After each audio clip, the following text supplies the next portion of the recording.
Hi, I'm Gabriela Houston, the author of an upcoming Slavic fantasy novel, The Second Bell. And I'm Caroline Hardaker, the author of Composite Creatures, an upcoming dystopian fiction coming out in April 2021. And this is Bookish Take, when we talk about our writing process from the initial ideas to the scary days of submitting. And in this video, we're going to talk about beta readers and asking for and receiving feedback. Yeah, so it's a big topic, and I think it's one that people are nervous about a lot of the time, because it's the point when, whether you have an agent or not, it's probably the first point other people are starting to read your book. So that's the aim, right? Having other people read it is the ultimate aim. But the first time, I mean, for me, the first time anybody reads it, it's like, because it's something that's just been living in your head for a while, and then you think, oh gosh, this is going to be the point when I realize that it's either unreadable or it's a genius piece of work. But for me, like, I mean, just in case people aren't really sure, beta readers can be a mix of all sorts of different people. You can hire professionals to beta read, but I've never done that. For me, it tends to be a mix depending on what the story is. So I'll try and find people that would read that genre, who are my friends. So it just tends to be friends and family. I get a mix of writers I know, people who just read that I know, who don't write at all.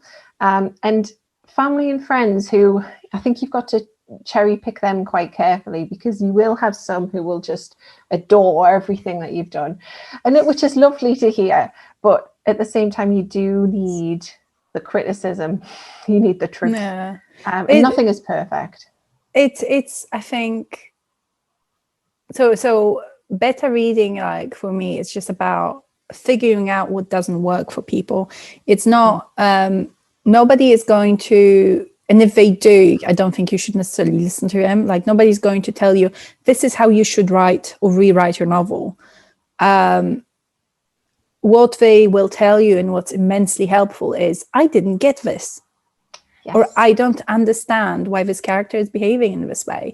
And that is the feedback that I find the most helpful at the kind of early beta reading stage.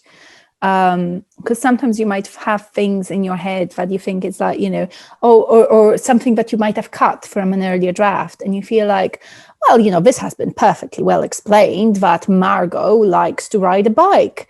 And then it's like, and then it's referred to in some kind of obtuse way, and until someone actually points it out, you won't have realized that you had cut the bit where you explained why Margot likes bikes. So it's not that you need the reason, of course, but no. I think there's a quote I think I quoted him before in a previous episode, but Neil, I'm sure there's something Neil Gaiman said which really stuck in my head, which is, with beta readers or proofreaders or whoever, that you want them to be able to tell you if something works or not, but as soon as they start telling you how to fix it, that's when you have to stop listening. Because ultimately it's your story, and you have to tell it in your way, and you know the reasons behind what you've done. And maybe if something isn't hitting the mark, like people aren't quite understanding that theme, or whether people aren't quite understanding that scene, they don't know how to fix it because they didn't understand it, but you do. So maybe you just might need to clear it up, or simplify it, or make it more obvious or something. And I think that's a really good way of using the feedback.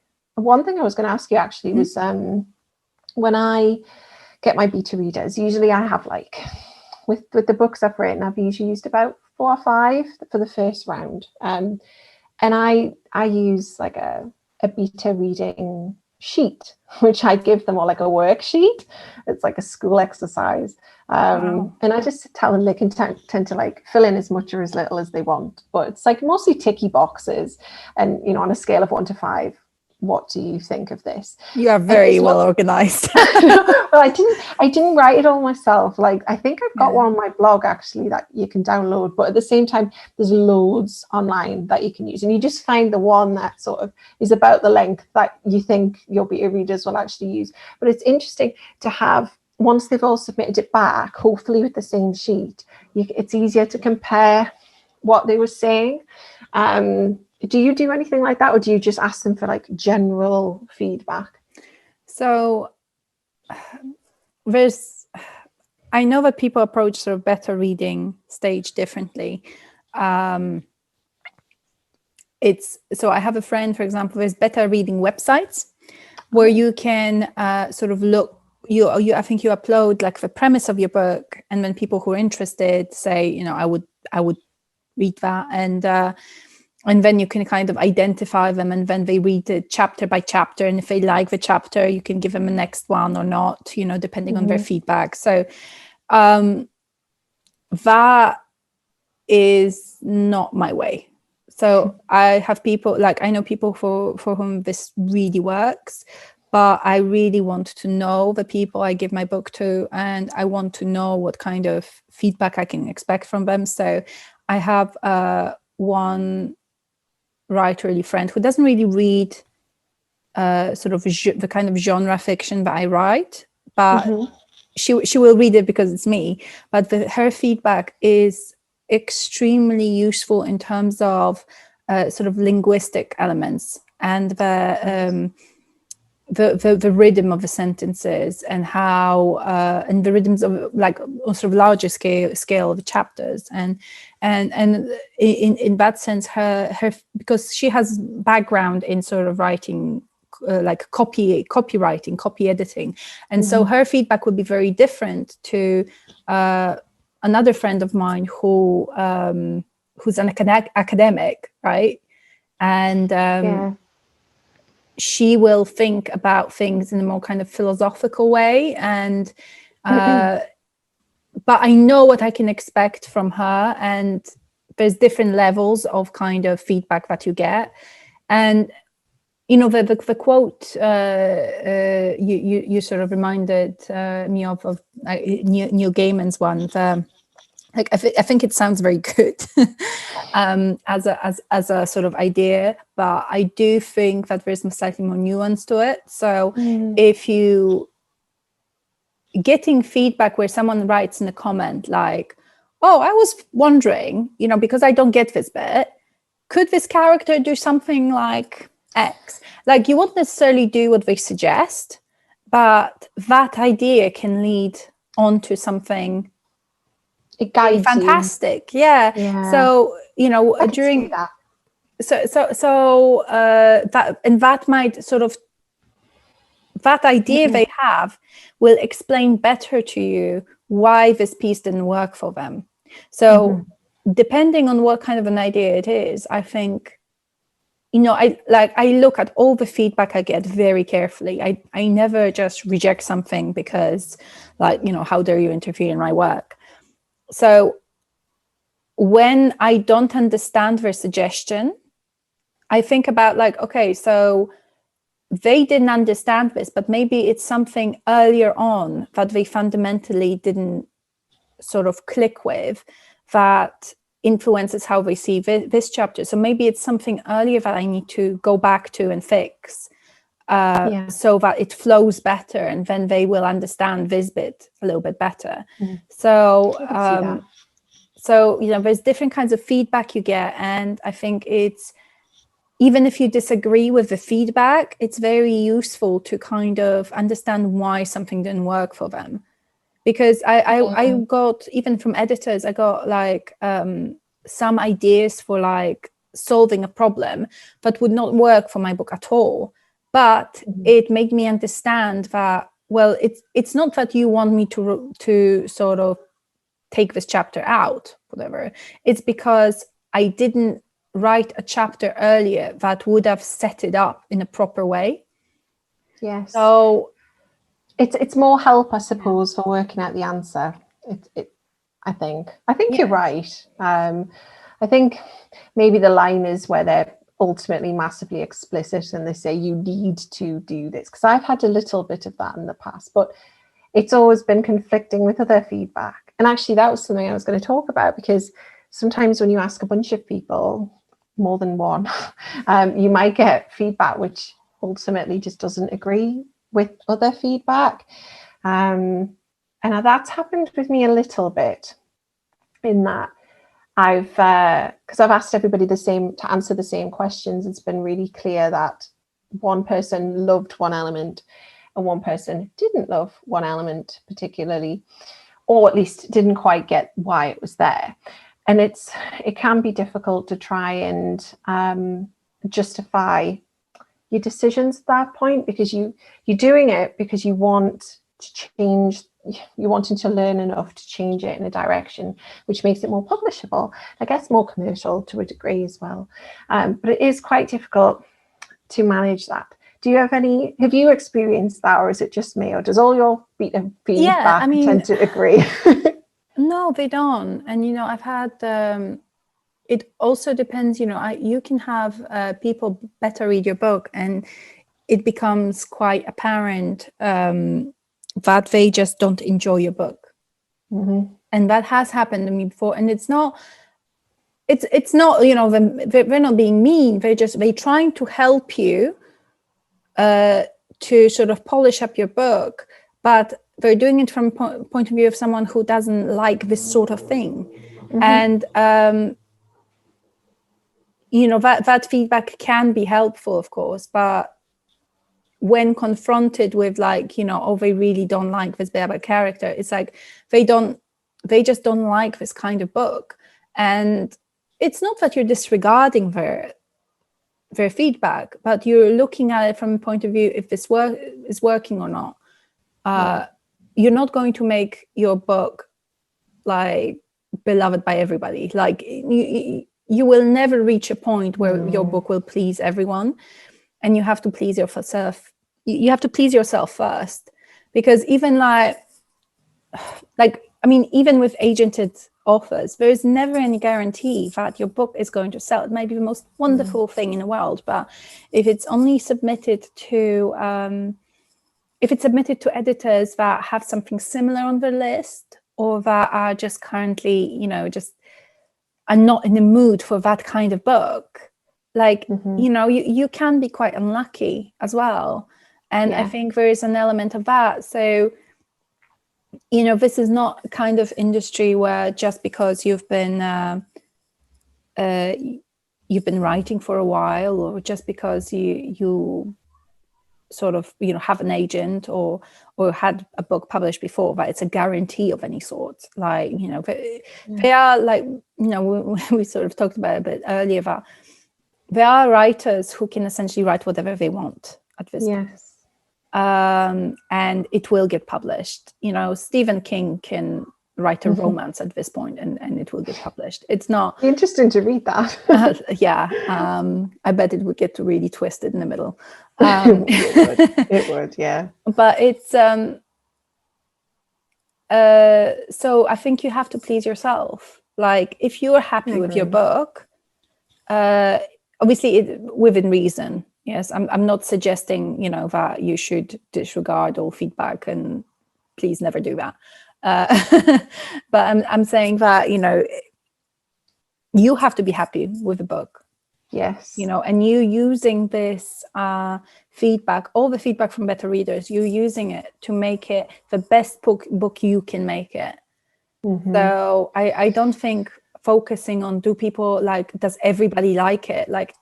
You will never get that.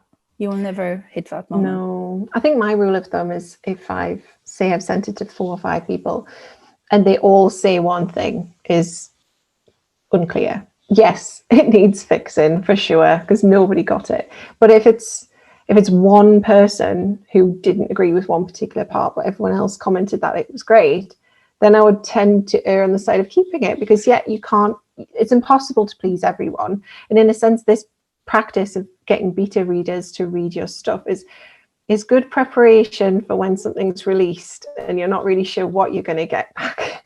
But if it's 50-50 split down the middle, I think I tend to think, well, maybe there's something about that part of the story that needs a bit of a tweak, but ultimately I tend to try and go with how strongly I wanted it there in the first place. So if it's a really important theme, I will keep it. I do think it's important to stay true to your story, because often if you just change one thing, according to what a couple of people have said, you don't know the nature of how they've said it either. They might not have actually, when you're reading the feedback, if you're not speaking to them face to face, it's sometimes I think quite it's hard actually to gauge. that's it, at this point. Like, I think it's good to know. Like, I'm a big fan of talking face to face about feedback always.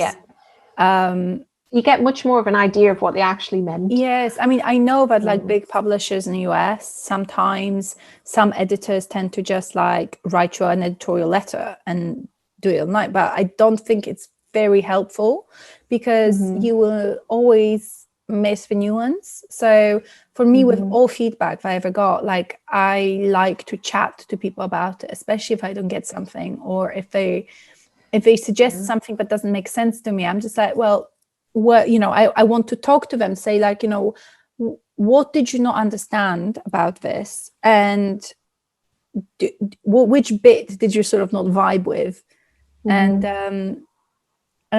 that will really clarify it for me. I don't think there's such a thing as useless feedback. I think you can always sort of dig for something helpful in there, even if the sort of premise of it, you know, might feel like it's completely off. And if you're struggling, if people are struggling to find people who they think are suitable beta readers, like, another option is always to hire a professional, so a professional beta reader or professional editor.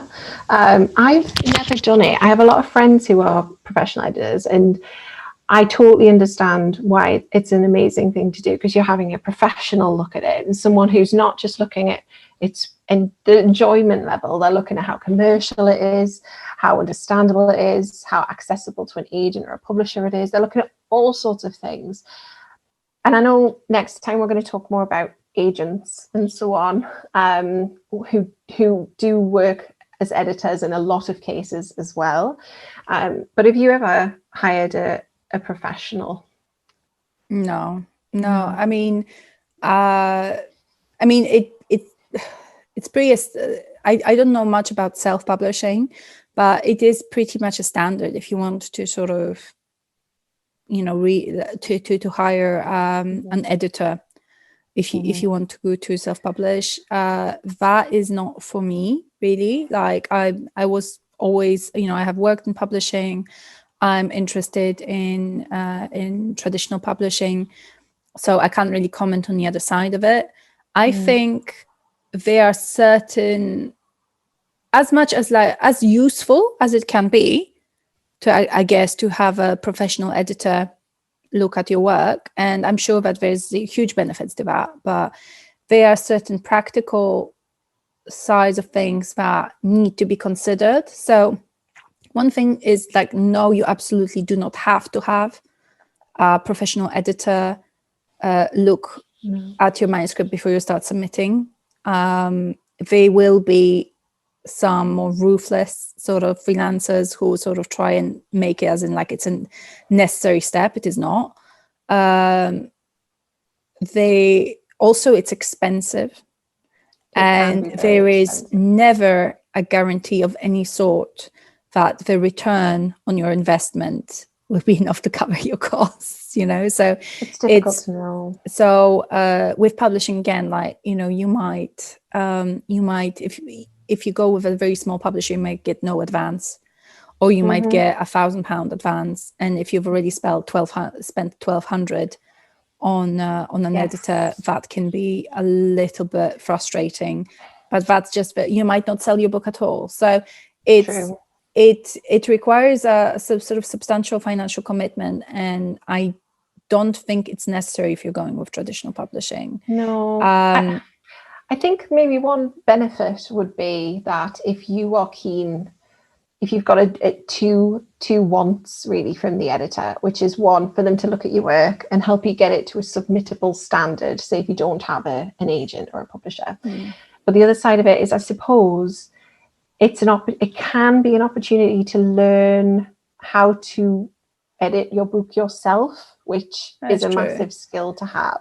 I mean, not there are ways of learning it without hiring a professional editor. And I've also I've worked with and I've seen all kinds of editors, and you would not find feedback from all of them equally helpful. So it's just so I think there's it's a very complicated subject, and it can be quite like a thorny issue for people. Also, when it comes to the sort of gatekeeping of, you know, if people believe that they really need to make that substantial financial investment, it will upfront with no guarantee of return. I worry it will stop a lot of people who do not have that kind of, you know, financial security from trying at all. And I think that would be a big shame. And I don't think there's a really need for it. Also, I think one thing to consider is if your first book has been professionally edited before you even got to the publisher, that sort of creates an expectation of that a similar standard will be met in subsequent books. And is it, I think when you trying to go traditional publishing, is it kind of thing you want to make part of your system? I mean, it's just, you know, I think different things will work for different people, and I think there's benefits to it. Totally right. Yeah. So next time, I think we're going to sort of move on to querying agents, and it's a process that is quite daunting. It's daunting in like an emotional sense, and I think a lot of people are quite scared of it in terms of the kind of technical side of it. So thank you guys for joining us, and see you next time. See you. Bye.